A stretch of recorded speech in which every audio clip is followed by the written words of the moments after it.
Assalamualaikum, welcome back to my YouTube channel. Please like share and subscribe to my channel. जिसने भी मेरे channel को subscribe नहीं किया है वो सब्सक्राइब कर दीजिए। रिक्वेस्ट है मेरी, और बेल नोटिफिकेशन को ऑन कर दीजिए ताकि हमारी आने वाली हर नई वीडियो आप तक आसानी पहुंच सके। हमने देखा कि सारिम के घर वाले और सारा परेशान बैठी हैं बेला के लिए, तो डॉक्टर ने आके बताती हैं कि बेला के घर हुआ है बेटा, जिसपे सारा सास और सारिम बहुत ज़्यादा खुश होते हैं।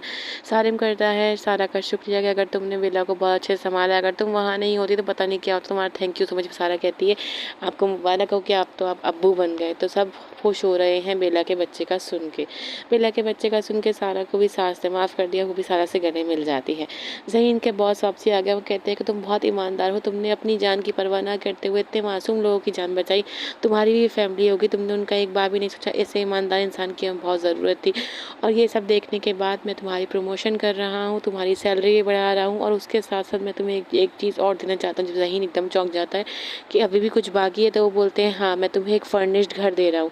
इस पर ज़हीन बहुत खुश होता है। फिर वो बॉस से उठ के हाथ मिलाता है और अपने घर के लिए निकल जाता है, क्योंकि उसे ये खबर देनी होती है सारा को। बेला के बच्चे से मिलने आते हैं सारे वगैरह अंदर, उनके बच्चे से बहुत खुश होते हैं, सारा को भी देते हैं बच्चे को। सारा बच्चे को गोद में लेके खुश हो रही है कि चलो बेला के घर बच्चा हो गया। ज़हीन ऑफिस से घर आया तो सारा उससे नाराज़ है कि आपके पास तो वैसे ही काम और मीटिंग्स होंगे, बेगम के लिए तो आपके पास टाइम ही नहीं होगा। इस पर ज़हीन कहता है तो मेरी फर्स्ट प्रायोरिटी तुम ही हो, और इसलिए दे लेट हुई जेब से अपने गिफ्ट निकालता है और दिखाता है कि वो डायमंड की रिंग लेकर, जिसे देख के सारा बहुत खुश होती है और कहती है ज़हीन तो बहुत महंगी। कहता है तुम्हारी चेहरे पे ये खुशी देखने के लिए मैं कुछ भी कर सकता हूँ, और मैं बहुत खुश हूँ तुम्हें पाकर, तुम्हारी मोहब्बत पाकर। जिस पे सारा बोलती है कि मैं तुम्हें दिया ही क्या है सारी ज़िंदगी में, बस तुम्हें दुख और तकलीफ़ें ही तो दी हैं मेरे आने से सब कुछ, और ये जो जॉब और ये जो सब कुछ है, ये सब तुम्हारी अपनी मेहनत का नतीजा है। चलो मैं भूख लग रही, खाना खा रहे हैं। ज़हीन बोलता है चलो उठो, तैयार हो, हम बाहर खाना खाएंगे, फटाफट उठो। बाहर लेके जाते सरप्राइज़ देता है सारा को। सब सजा। सारा बोलती है सब क्या है, तो बोलता है आज आपको याद नहीं, हमारे निकाह को पूरा 1 साल हो गया है, और आप आज के दिन मेरी ज़िंदगी में आई थी, मैं बहुत खुशकिस्मत। सारा वो सब देख के बहुत खुश होती है। वो कहती है तुम्हें याद था ज़हीन? तो वो बोलता है कि हाँ मुझे याद था कि आज हमारे निकाह को 1 साल हो गया है, आपको बहुत बहुत मुबारक हो, आपकी ज़िंदगी का एक नया साल। तो सारा बोलती है ये अंगूठी इसी मेरी एनिवर्सरी का गिफ्ट है। तो वो बोलता है नहीं ये गिफ्ट नहीं है, गिफ्ट तो कुछ और है, इतना सा गिफ्ट थोड़ी दूंगा आपको एनिवर्सरी पे। और घर की चाबियाँ थमाता है सारा को। सारा बोलती है क्या? कहता है तुम्हारे न्यू घर की चाबी। आज जब बॉस मुझे सब कुछ दे रहे थे तो उन्होंने मुझे घर भी दिए थे। सारा बहुत ज़्यादा खुश होती है, बोलती है थैंक यू सो मच ज़हीन, तुमने इतना कुछ किया है मेरे लिए, मैं बता नहीं सकती कि मैं कितनी खुश हूँ तुम्हारे लिए। ज़हीन और सारा वहाँ खड़े होकर केक काटते हैं, दोनों दूसरे को केक खिलाते हैं, दोनों बहुत खुश हैं एक साथ। जितना चाहता शाहजमा ने कि वो लोग खुश ना रहें, उतने ही वो दोनों एक साथ खुश नज़र आ रहे हैं।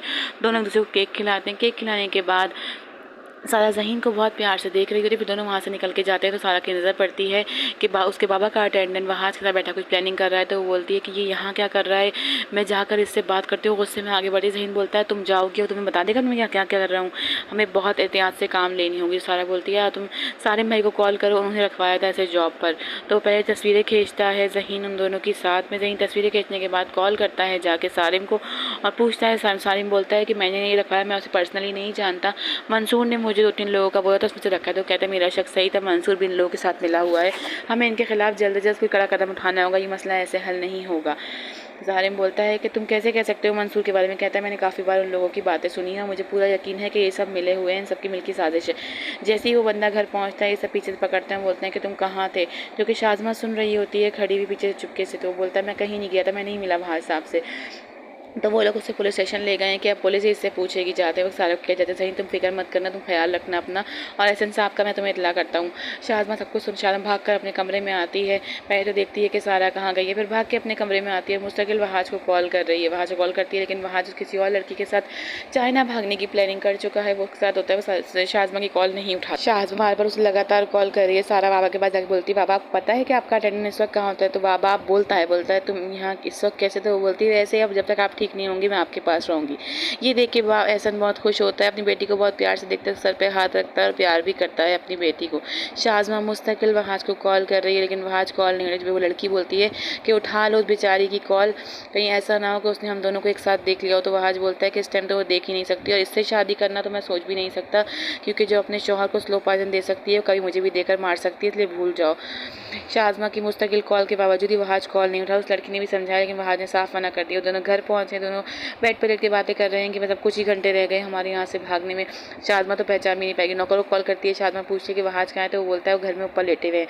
शाज़मा अपना सामान कुछ पैसे वैसे समेट रही है, तो अपने पर्स में वो चाकू भी रखती है ताकि कुछ एहतियात के तौर पे कुछ हो जाए, क्योंकि शाज़मा को शक हो गया है वहाज पे। शाज़मा अपने घर से बाहर निकलते ही पलट के देखती है और कहती है कि इस घर को हासिल करने की ख्वाहिश लेकर मैं इस घर में आई थी, और आज मैं इस घर से खाली हाथ जा रही हूँ। वहाज उस लड़की के साथ लेटा हुआ बातें कर रहा होता है। शाज़मा रिक्शे वाले से बोलती है ज़रा तेज़ चलाओ भाई, मुझे जाना है। रिक्शे से बैठ के भी कॉल करती है, लेकिन वो नहीं उठाता।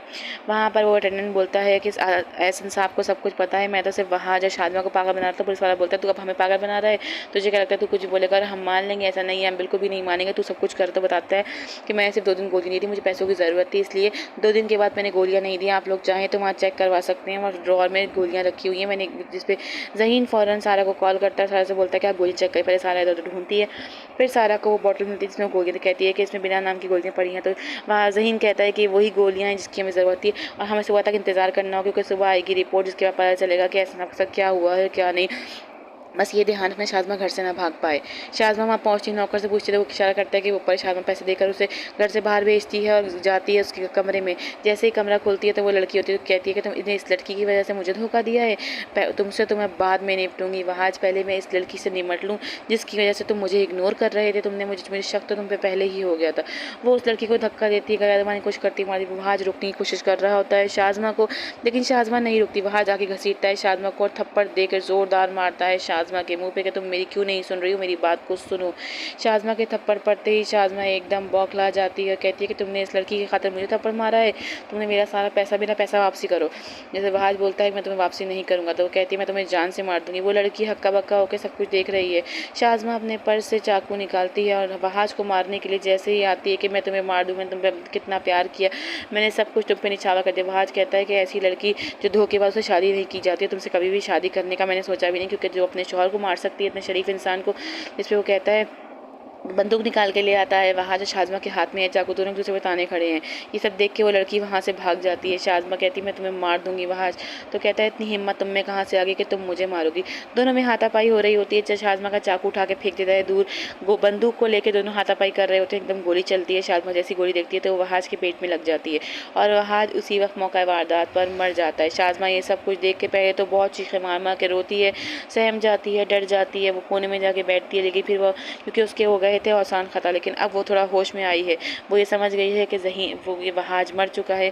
वो ये सब देखने के बाद एकदम खड़ी होती है, वहाज की डेड बॉडी के पास जाती है, अपना पर्स उठाती है, वहाँ से उस लड़की की चादर उठाती है, जिसे ओढ़ कर वो उसके घर से बाहर निकल कर भागती है। थोड़ी दूर आके उसे रिक्शा मिलता है। रिक्शे वाले से बोलती है कि इमरजेंसी है, आप मुझे प्लीज़ लेके चलें। वो बोलता है कहाँ जाना है, तो कहती है बस आप सीधे चले। अपनी मोबाइल से सिम कार्ड निकाल के उसने फेंक दिया है। माँ के पास आए हैं चीफा वाले, वो कहते हैं कि फरहाद कौन है, ये NIC पहचानती है। माँ बोलती है मेरे बेटे का क्या हुआ, तो बताते हैं कि वो आपके बेटे का एक्सीडेंट हुआ था बस से और मर गया है। माँ हक्का बक्का वहाँ खड़ी है। पुलिस इंस्पेक्टर कॉल करके बताता है ज़हीन को कि हमें वहाज के अपार्टमेंट से उसकी डेड बॉडी मिली है। कहता है क्या मतलब, किसने मारा है? तो बोलते हैं हमें नहीं पता, वहाज का मर्डर हुआ है। बताते हैं लोगों को कि वहाज का मर्डर हो गया है। तो यकीनन शाज़मा को कुछ ना कुछ पता होगा, शाज़मा से पता करना पड़ेगा। साबरा को बुलाती है सारा और बोलती है कि शाज़मा को लेकर आओ। जब वो जाती है तो वहाँ वो नहीं होती। वक्त बताती है कि शाज़मा भी वहाँ नहीं, उनके कपड़े भी नहीं मिल रहे। तो वो बोलता है कि ये तो हमारी सोच से भी ज़्यादा तेज़ निकली, यहाँ से भाग गई। तभी कॉल आती है। वो बताते हैं सारिम को SHO साहब के उसके इलाके से किसी एक औरत को भागते हुए देखा गया है। जानने के लिए हमारे साथ बने रहिए। अपना ख्याल रखिएगा। अल्लाह हाफ़िज़।